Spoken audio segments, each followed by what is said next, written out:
Bird Gang, welcome back to the Philly Special Podcast. I'm your host, Colin Ridisol. And I'm Kelson Hazelwood, and we're excited to be back with you for another Eagles season of football. We just had week one, sad loss on Sunday. Colin, I don't know, what'd you think? You want to get into this?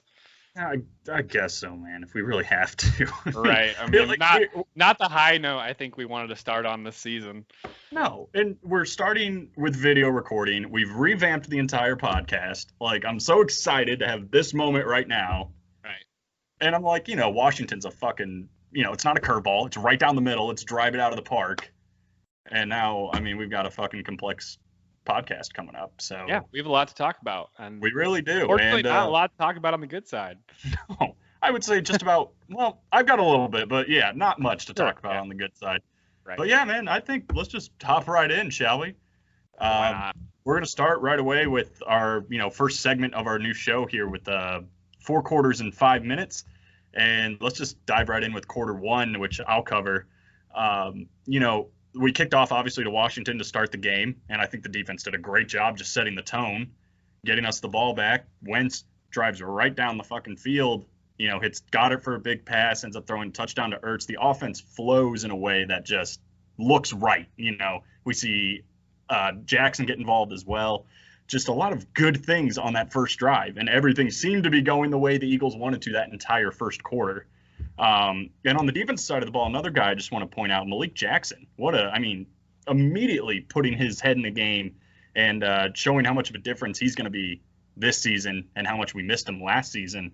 And I think just the last thing I want to emphasize really in the first quarter was Jalen Reagor and just how, that huge pass on third down that he caught was just awesome. And I was really excited for Eagles football. We take a 14-0 lead in the first quarter. Everything's looking great. Second quarter comes around and, things start to keep going good. What happens there, Kelson? Sure. So second quarter, Eagles have the momentum, obviously. Defense still holding up. Washington has nothing going for them. Things are looking good. We're up 17-0 come the end of the quarter. Or we go up 17-0 on a wonderful touchdown pass from Carson. Dallas Goddard. Carson places it perfectly, throws Dallas open. It's just beautiful offense still. And it kind of comes down to Carson throws a pick towards the end of the half with about 2 minutes left and gives Washington a short field. They're able to go down and score a touchdown. And next thing you know, we're up at 17-7 going to the half. And that's where things, I think, take the turn, the momentum flips, and then we go and we get to see the third and the fourth quarter kind of unfold before us. Which is just an absolute pleasure to cover from here. Lots of good things going on. Go ahead. Third quarter starts. Wentz's second interception is almost the same as the first one, isn't it? Yes. Yeah, same left side of the field on a curl route. Guy reads it perfectly. Wentz, I don't know if he just didn't see him coming or what. Gets it picked off again, and once again, Washington's on the Eagle side of the field and having great field position and end up working it. Actually, I think they're already in the red zone after the return, and they end up punching it in for a touchdown. The third quarter was so heartbreaking because that obviously is what started it. And then we're working it back down the field. We're in field goal range. It's third down and 4, I think, third down and 8, something like that. And Wentz takes a huge sack. Well, he takes a huge sack. Eagles get pushed back. Elliott shorts a 54-yard field goal, I believe is what it was. That might be yeah, something like that. Shorted it. We kind of want to count on him for those field goals, but at the same time, we should have had a much easier field goal if he just didn't take a sack. Or we could have just punted. Well, we're not going to. Well, yeah, I guess we could have punted. I didn't even think about that. We can talk about that after that. Sure. And then the last thing I have in the third quarter is Doug Pederson just making a decision, and I want to get into this after this as well, on 4th and 4 at the 45-yard line. And we just missed on a third down where Wentz overthrew a guy. I can't remember who it was. And then now we're going to go for it. We're up by 3 points, and Wentz takes a sack again. This one wasn't really his fault, but still he takes a sack. Washington gets set up on the other side of the field and, has great field position going into the fourth quarter. And instead of pinning them back inside, the 20, maybe inside the 10, 5, whatever, now it's 17-14. Washington is in a position to strike. heading into the fourth quarter. Yeah, and then fourth quarter, kind of more of the same. Washington has that momentum, and it's just more blow up on the offense. Offense goes 3 and out a few times, and then we hit this 3rd and 7, I think, where for whatever reason we decided to go down the sideline to Djax. I don't know. 3rd and 3. Sorry, yeah, 3rd and 3. I just don't think that that's the play we needed to go 3 yards. Like, it's just kind of another one of those examples, I think, in this game where Doug is just trying to be too aggressive when we don't need it. Like, we need 3 yards, we don't need 30. And then later on, so that puts us on 4th down, and then Zach drops the pass, and then that's a whole nother thing. Zach Ertz is a whole story on his own right now. And then, yeah, Wentz then goes and he fumbles later on when we're down even more, and that ball needed to be thrown away. That ball's thrown away. Maybe we fight and we can keep going, but that's the nail in the coffin right there, in my opinion. That was pretty much the end of the game. Yep. Eagles end up losing 27-17. Yep. And, 0-1 to start the season. To the Washington football team. Yeah. Who saw that coming? With a team that has the schedule that they have in front of them, this is one they really needed. This was a gimme game, I think everyone thought coming into the season, and it hurts for sure. Yeah, I mean, Washington, you're looking at them, they're supposed to be one of probably 5 the worst teams in the NFL. We should have Washington for 2 games. I mean, we should be good for Washington with 2 games.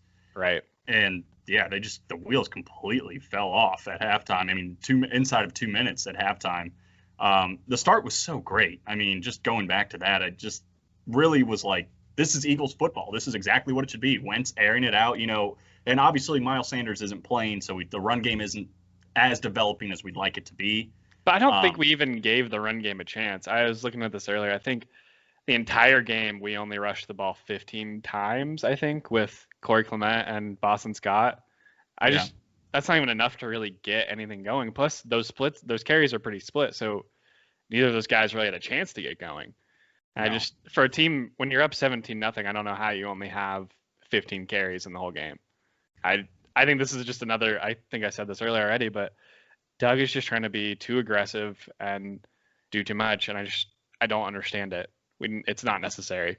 It really isn't. And, just to piggyback off of that, we kind of already touched it at one point with the 4th and 4 situation. Mm-hmm. When you're up, 17-10 or no, 17-14. That's what it was. Sure. I think that's right. 17-14. You're up by 3 points. Why, when the drive develops the way it did, they moved, 6 yards, something like that on first down. I have it written down somewhere. 6 yards on first down. And then incompletions on 2nd and 3rd. That high pass by Wentz on 3rd down. Why would you go for it? Why would you not punt the ball and put Washington back in their own field position and let the defense, who has been great the entire time, the only times they were on their heel is when Wentz made a mistake. Right. And they got great field position. Other than that, the defense was solid. Let your defense win the game for you. And instead, Washington gets the big sack. They have momentum, and they just go down and they kick our ass for the rest of the game. Yeah, I mean, I have no arguments with that. I don't think anyone does. No. And it was also a pretty poor game from Carson in general, I think. Besides, obviously, the first quarter and a half. But I don't know. He's got to be more accurate. He's got to protect the ball more. He's got to understand the people he has on that O-line, and the defensive front they're playing against. He's going to be under pressure, and he needs to understand that he needs to either get the ball out quickly or throw it away. Yeah. And that ducking move it's great when it works, but at this time, it's the NFL. People are going to learn what you do. And Washington picked up on it really quickly. I think he got out of 1 using that move, and from there on they went low. Yeah. And that's not going to work every time. You're not just going to be, and you're eventually going to get injured if you just keep doing that. So the ball has to be thrown away, or you got to do something different. And there's a lot of blame to go around, I think, obviously offensive line wise, Carson wise, Doug wise, but you're the guy who's getting paid on this team. You're the one who needs to put the team on your back and win this game. And I feel like Carson kind of shut down and didn't do that for us this week. No, he didn't. And I think you're right. piggybacking again off of what you said, that there is blame to go around. Obviously, the offensive line losing Brooks was huge. Johnson's not playing. Dillard's out for the year. Injuries happening in the game. New guys that haven't gotten any snaps with first team are playing, and that's a big part of it. And I see Wentz is getting crucified online, and it's warranted, but I don't think you should be calling for Jalen Hurts in week one, No, after this one game. Absolutely not. No. And there were a bunch of people saying it. They're like, hey, where's Jalen Hurts? Jalen Hurts didn't suit up. He was, he wasn't playing. So Jalen Hurts wasn't going to play, was never in the plans of playing in week one. Nate Sudfeld, though. Nate Sudfeld. Yeah, but no, still no. Still no. But Wentz you got to throw the ball away sometimes, man. And he just didn't a lot of times, and it was so frustrating just to watch over and over again, where he escapes from the pocket and tries to make something out of nothing, where really just throw the ball away. Let's live to see another day. Right, especially when you have that lead. That's the other thing, is we don't need, like, at that point in the game, we didn't need these big hero plays, and he's just still trying to make them. Like, we can punt and let our defense do their thing, but it's a whole nother thing if we get an interception or a turnover on downs, and then the defense is dealing with a 30, 40-yard field. Yeah, and just some fun facts, if you want to call them that, I want to throw out there. Wentz started this game with 182 yards passing and 2 touchdowns. Right. He finished with 73 yards and 2 interceptions. That's awful. That's pretty bad overall. And then to make matters worse, there were 3 turnovers and 2 turnovers on downs from 4th downs that started for Washington on the Eagles side of the field, and 20 of the 27 points accounted for were on those plays. So, I mean, us turning the ball over, making dumb decisions by going forward on 4th down when we shouldn't, led to 20 points right there. And then, I mean, if you want to add Wentz not throwing the ball away, that's another 3 points potentially as well. So, I mean, that's the game. That's the game right there. Yeah, there's just no excuses for it, and I don't even know where to go from here. It's just no excuses. We got to be better. Yeah. Got to bounce back next week. I think the last thing I really want to touch on as far as the game goes is just the whole thing with Zach Ertz and how he is fighting for a new contract, right? And he feels like he deserves it. You're watching Travis Kelce and George Kittle get paid, and you come in with a key part in the game, right? I mean, it's 4th down. This is our drive to go and get back in this game and start getting momentum towards the Eagles side, and you drop a pass that hits you in the hands, and you want to get paid as the best tight end in football? I mean, that's not what the best tight end in football does. Definitely hit him in the hands, and if you want to say that you deserve Travis Kelce or George Kittle money, that's the bare minimum, is catching that.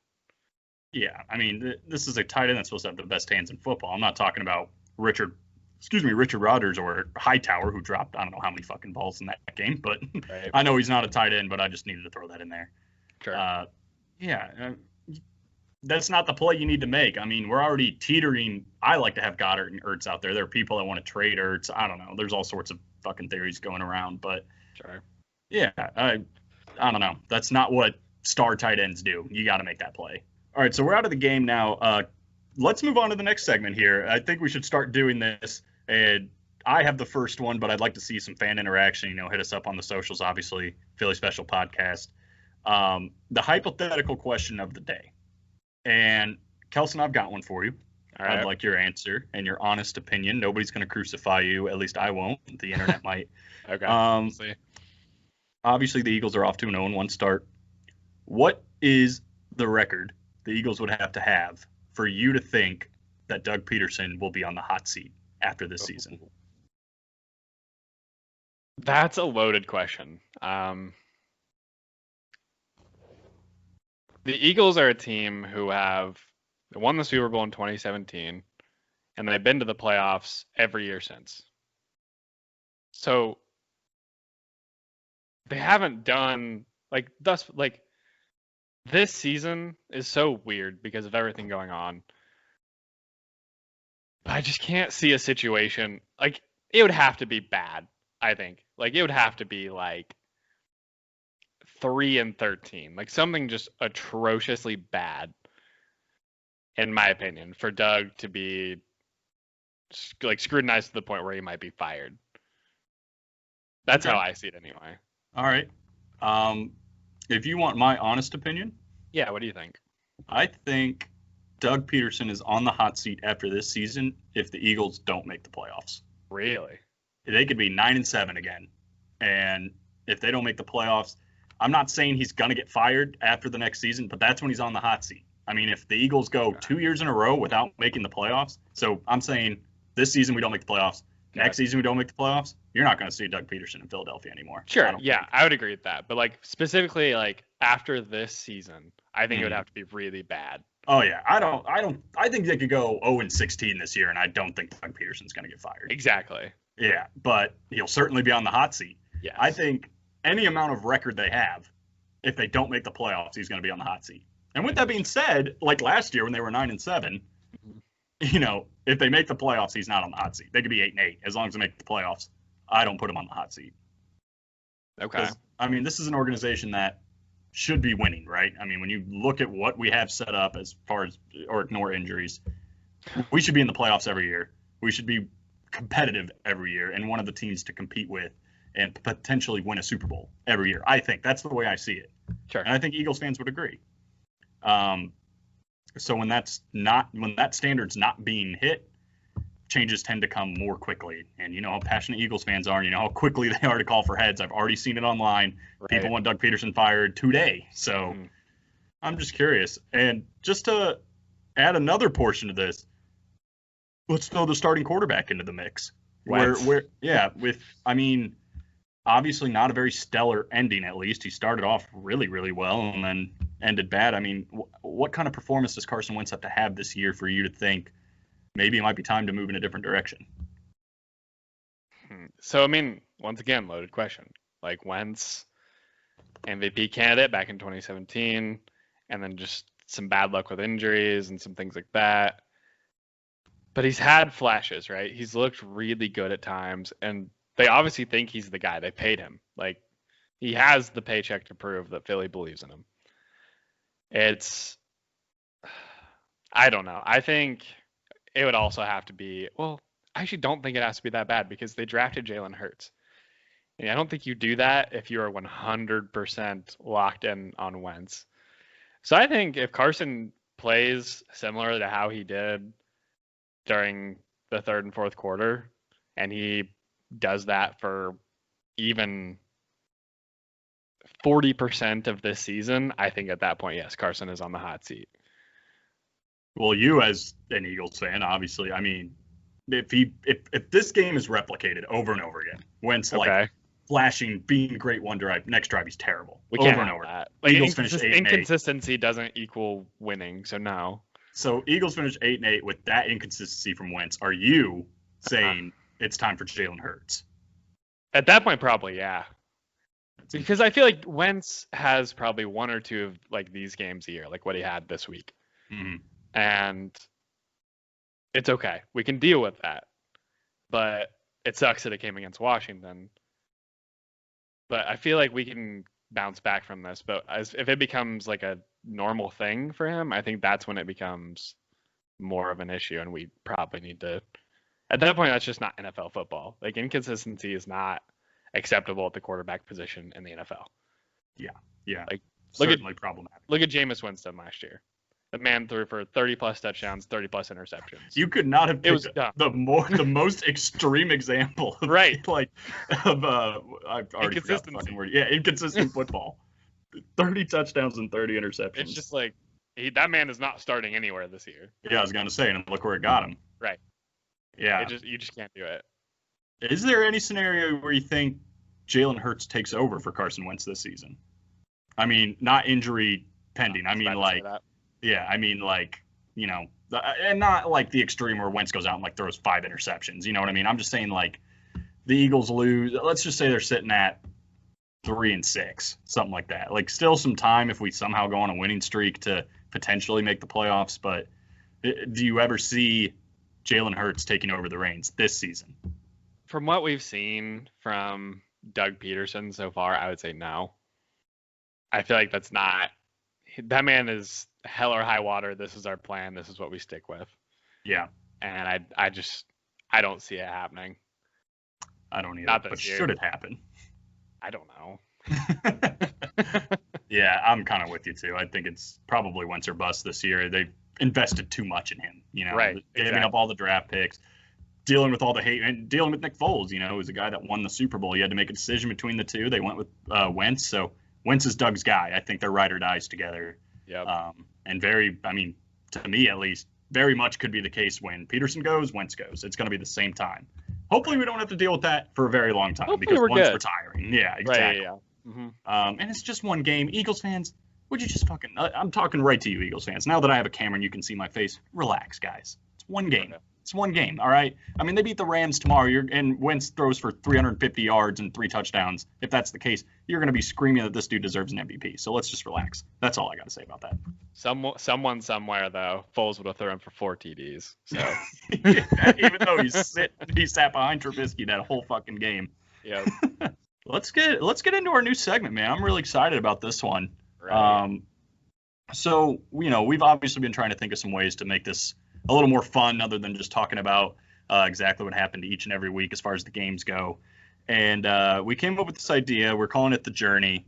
And what we're going to do is Kelson has a computer simulator thing. He's more into the techie side than I am. It's really not that techie. I'm sure I could have looked one up. It's not that techie.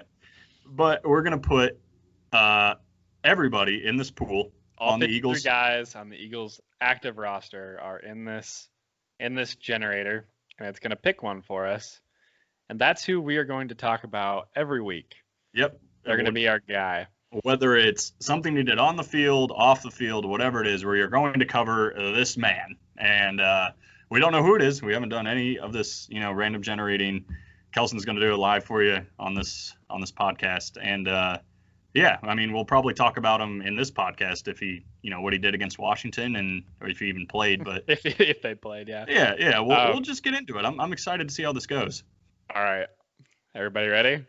I was born ready for this. All right, here we go. It does this cool animation for us, so give it a second. Ooh, you ready? Oh, you've got it already, huh? Yeah, I have the guy. All right, give me like a stellar introduction. You said ooh, so you seem excited about him. Well, I don't know if it's that exciting. Okay, Are you ready? I'll just tell you. Well, you gotta hype it up at least. I mean, let's get something out of this. I don't know a ton about this guy, so I mean. Do you know what position he plays? Yeah, we're good there. All right, ready? Good. Yeah. Javon Hargrave. Oh, okay, yeah. No, I'm all right with Javon Hargrave. Okay. I mean, he played. I'm gonna look up his stats right now. I don't no idea what he did on Sunday, but. No, I'm sure. I know he was out there on the field, so that's. No, I think Javon Hargrave's perfect. I'm about to go follow him on Twitter and all that good stuff. Great. Yeah. Yeah, I know. I mean, he made some plays, I'm pretty sure, as well. So, let's see what we get with Mr. Hargrave. You got anything to say about him while I'm looking up the? Not at all. Well, he was practice squad, or not practice squad. He joined last year, right? After we had the whole defensive line. I do have bad news about him, I guess, from a quick Google. He was limited in today's practice. Oh. Pectoral hamstring issue. Oh. Yeah. Wow. Did that happen in the game, or was that? He didn't practice all week leading up to his. Oh, he didn't even play in Washington. Oh, he didn't? I could have sworn he was out there. Holy shit. All right. Well, fuck me. Yeah. Well, okay, Mr. Hargrave. Sorry. Now, what are the chances we're actually going to pick somebody that's not hurt? It's pretty. I feel like we have a 20% chance. Do they have an update on him? No, he didn't practice today. That's pretty much it. Yeah, you know what? Hargrave. Javon Hargrave, welcome. You are the journey on the Philly Special Podcast this season. Congratulations wherever you are. I hope you're rejoicing with us. Very excited to cover you. And really, really hope your pectoral issue gets figured out. I'd love to see you out there on the field. I think Kelson would as well. Brief look at his Twitter here. He has a pinned tweet from October 24th, 2017. You can't stop the sun from shining with a little sunshine emoji. That's adorable. I like it. That's adorable. All right, Philly Special Podcast is about to go give him a follow right now. Probably should have already been following him, honestly, but. Keep them squares out, you circle. What? I think I said that so wrong. What? How do you say it wrong? I think it was more like keep them squares out, you circle.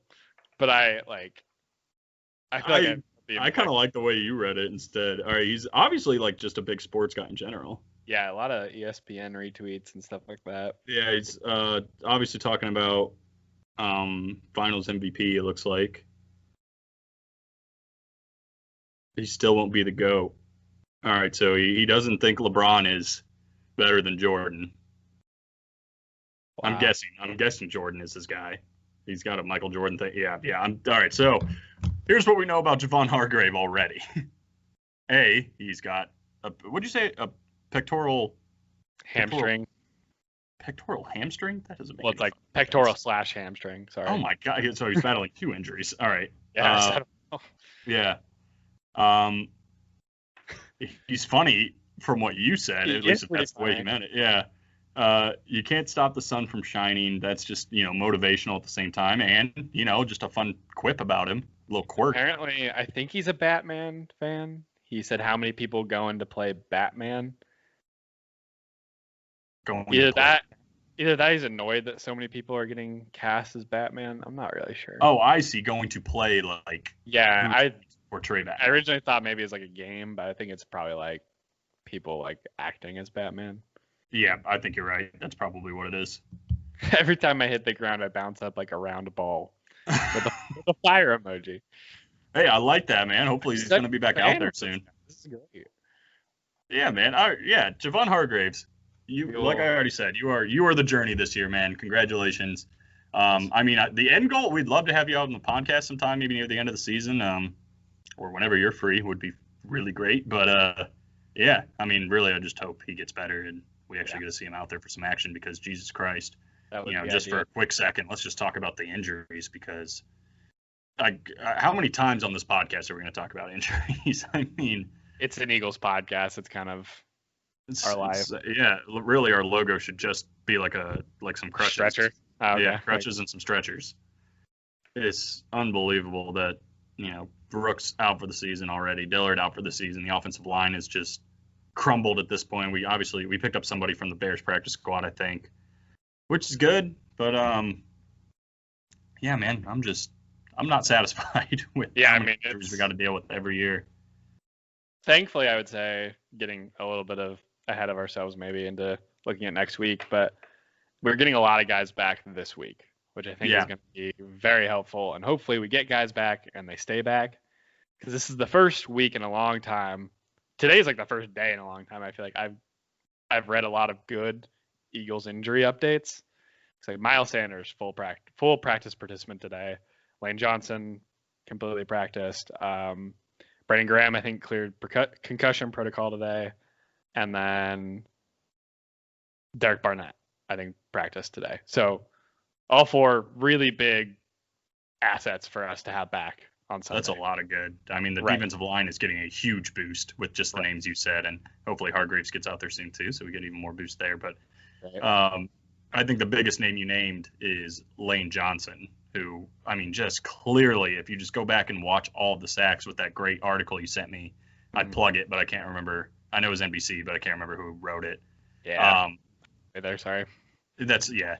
But it just seeing how much of that came right up the middle or that, just missing where Lane Johnson probably would have made, and it's going to be great having him back. I think that's going to make a difference, and we're going to need it when you're looking at Aaron Donald and, that really, really mean Los Angeles front. I think, that's a great segue. Let's just get into our last little portion of the podcast and talk about our predictions, right? Sure. We're mixing it up this year as well. As we're saying, we're trying to revamp the whole podcast where Kelsey and I are going to go head to head. We've already made our picks at Washington. You're just going to have to take our word for it, and it really doesn't fucking matter because obviously we both picked the Eagles to win. So we're both 0-1. We're going to get some graphic or something. We'll keep track of this. We're going to go head to head every week, pick who we think's going to win. It's okay if it matches, and if we tie or whatever at the end, if we need a tiebreaker, we'll figure something out. But whoever incorrectly picks more than the other person has a punishment. And We're still kind of working out what the punishment's going to be. We have some cool ideas out there. We're going to share them with you guys, maybe. Or we're just going to decide. Yeah, cool is not a great word, but it'll be enjoyable. Cool for the person who wins. Yes, yeah. Cool for the person. Maybe even the person that wins can choose from like our list. I don't know. We'll figure something out. For sure. But more information will be out on that soon. So other than that, we're just going to pick who we think's going to win. Kelson, why don't you go ahead and get started? I've already got who I think's going to win, so your decision is not going to affect mine. So I just say go ahead and tell me what you think. Sure. Are we doing score predictions as well, or is this strictly just who I think you can put score predictions, but I'm not going to keep track of it. Gotcha.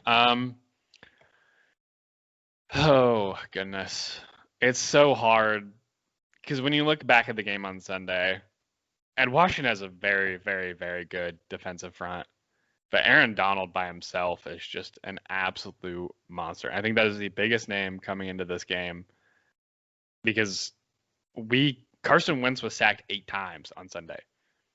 And we won't win games if that keeps happening. I think getting Lane Johnson back is a huge boost, but they have a huge challenge with Aaron Donald.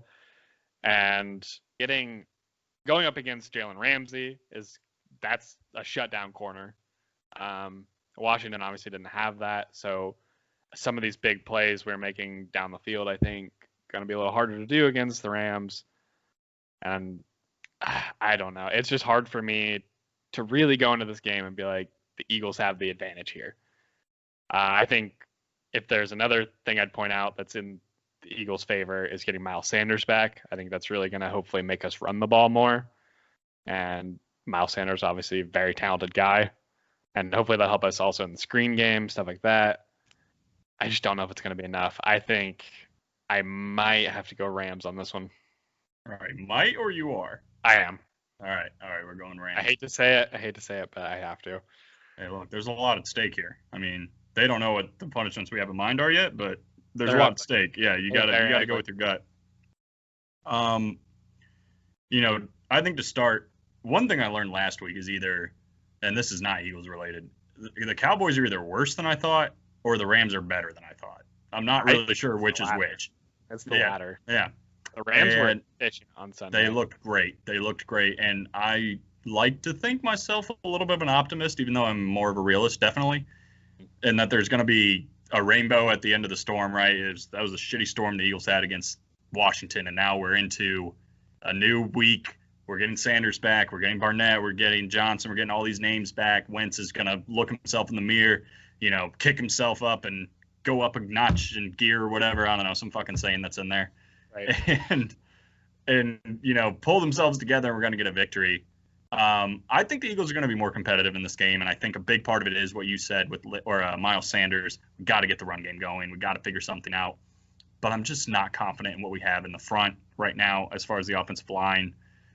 8 times against the Redskins, who do have a good defensive line, admittedly, but the Rams are better. They got a better line than the Redskins, so why am I to believe it's going to be any better? I'm just hoping Wentz comes out of it alive and with a little bit of dignity, unlike last week. I'm with you, though. I'm taking the Rams in this one as well, and I wouldn't have said that in the beginning of the year. If we were taking predictions before all this started, I would have had the Eagles 2-0 at this point. Right. But, yeah, the way things have developed, I'm going to have to take the Rams as well, I think. And hopefully we're both going to be mistaken, and we're going to be the ones that's 0-2 and not Philadelphia. That's fine. I'm okay with that. But I think if we had Brandon Brooks, I think that'd be the thing that would shift me to the other side, and I think I'd go Philly in this one. Because Brandon Brooks is notorious for being really good at stopping Aaron Donald. Yeah. Without him, I don't think we're that much better off. I think Lane Johnson's going to be a huge help, don't get me wrong, but I just don't think it's going to be it. And I think also the Rams offense, like I said earlier, looked really good. Really efficient, yeah. Yeah. More efficient than I thought they'd be. Right. I don't know. Yeah, you knew the defense was going to be a problem, but yeah, the offense, Jared Goff, maybe even just in general, might be better than I thought he was. It's one game, and we'll see what happens. I just hope the Eagles are more competitive. Jesus Christ, if they get blown out by Los Angeles, maybe already is it time to panic? We'll deal with that in week 2. Yeah, I think we can have that discussion. We've had more than enough on our plate for this week. I remember last year we were going up against the Packers. I think we both chose the Packers to win, and Philadelphia pulled off the upset. Yeah. So, well, they're definitely going to have to get one back because that was a game they were supposed to win. So true. Let's see what they're made of, man. I'm ready for next week. Trying to put last week behind me. You are too, as every Eagles fan. And yeah, let's just gear up and get ready for the next one. I'm with you. Just say goodbye. Goodbye.